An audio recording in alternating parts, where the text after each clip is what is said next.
नमस्कार मित्रांनो, विचार करा, देशातील एका प्रतिष्ठित नॅशनल लॉ युनिव्हर्सिटीत जर जातीच्या आधारावर विद्यार्थ्यांच्या वेगवेगळ्या बॅचेस तयार केल्या जात असतील तर तुम्ही त्याला काय म्हणाल?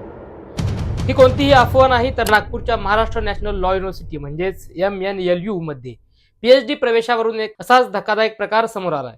नेमकं काय आहे प्रकरण आणि आरक्षित वर्गातील विद्यार्थ्यांवर खरंच अन्याय होतोय का? चला जाणून घेऊया आजच्या व्हिडिओमध्ये. नमस्कार, मी आकाश शेलार आणि तुम्ही पाहताय प्रबुद्ध भारत.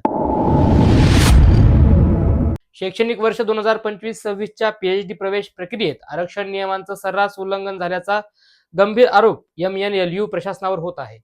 विशेष म्हणजे विद्यापीठाने अनारक्षित म्हणजेच अनरिझर्व्ड प्रवर्गातील विद्यार्थ्यांची PhD बॅच आधीच सुरू केली आहे आणि आता तब्बल काही महिन्यानंतर अनुसूचित जाती, जमाती, ओबीसी आणि इतर आरक्षित वर्गातील 19 रिक्त जागांसाठी नव्याने प्रवेश प्रक्रिया राबवली जात आहे. त्यामुळे एकाच शैक्षणिक वर्षात एकाच विद्यापीठात अनारक्षित आणि आरक्षित विद्यार्थ्यांच्या वेगवेगळ्या बॅचेस दिसतील का, असा संतप्त सवाल आता विचारला जात आहे. आता तुम्ही म्हणाल की विद्यापीठाने असं का केलं? यावर विद्यापीठातील वरिष्ठ अधिकाऱ्यांचा दावा आहे की त्यांच्याकडून कोणताही भेदभाव झालेला नाही. प्रवेश परीक्षेत आरक्षित वर्गाचे उमेदवार एकतर पात्र ठरले नाहीत किंवा फीमुळे त्यांनी प्रवेश घेतला नाही. पण विद्यार्थी संघटना आणि उमेदवारांनी हा दावा खोडून काढला आहे. 3 फेब्रुवारीला अंतिम यादी जाहीर झाल्यावर अनेकांनी आक्षेप नोंदवले. आरक्षित वर्गाच्या उमेदवारांना डावलून जाणीवपूर्वक त्यांच्या जागा रिक्त ठेवण्यात आल्या आणि अनारक्षित वर्गाला झुकते माप दिले गेले, असा थेट आरोप विद्यार्थ्यांकडून होत आहे. हा वाद फक्त आरोपांपुरता मर्यादित राहिला नाही. एका उमेदवाराच्या तक्रारीनंतर राष्ट्रीय अनुसूचित जाती आयोगाने MNLU प्रशासनाला नोटीसही बजावली. सर्वात महत्वाचा पुरावा म्हणजे दीपक खरात या उमेदवाराचे प्रकरण. त्यांनी मुंबई उच्च न्यायालयाच्या नागपूर खंडपीठात धाव घेतली होती आणि सुनावणी दरम्यान न्यायालयाने चक्क विद्यापीठाला फटकारलं आणि आरक्षण नियमानुसार प्रवेश देण्याचे निर्देश सुद्धा दिले. त्यानंतरच त्या उमेदवाराला प्रवेश मिळाला. यावर वंचित बहुजन आघाडीने म्हटलंय की पात्र उमेदवार मिळाले नाहीत हे सांगणे म्हणजे शुद्ध फसवणूक आहे.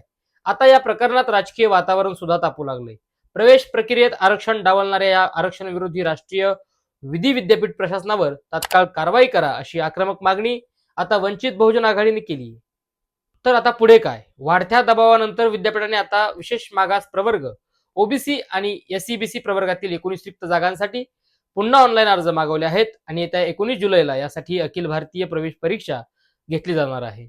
पण या निमित्ताने देशातील उच्च शिक्षण संस्थांमध्ये जिथे कायदा शिकवला जातो तिथेच कायद्याचे आणि आरक्षणाचे नियम पाळले जात नसतील तर हा अत्यंत चिंतेचा विषय आहे. मित्रांनो, उच्च शिक्षण संस्थांमधील अशा या प्रकारच्या कारभारावर तुमचं काय मत आहे?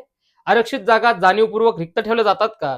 तुमचे विचार खाली कमेंट बॉक्समध्ये नक्की सांगा आणि हा व्हिडिओ माहितीपूर्ण वाटला असेल तर लाईक करा, जास्तीत जास्त शेअर करा आणि अशाच सखोल विश्लेषणासाठी आपल्या चॅनलला सबस्क्राईब करायला विसरू नका. धन्यवाद. जय भीम.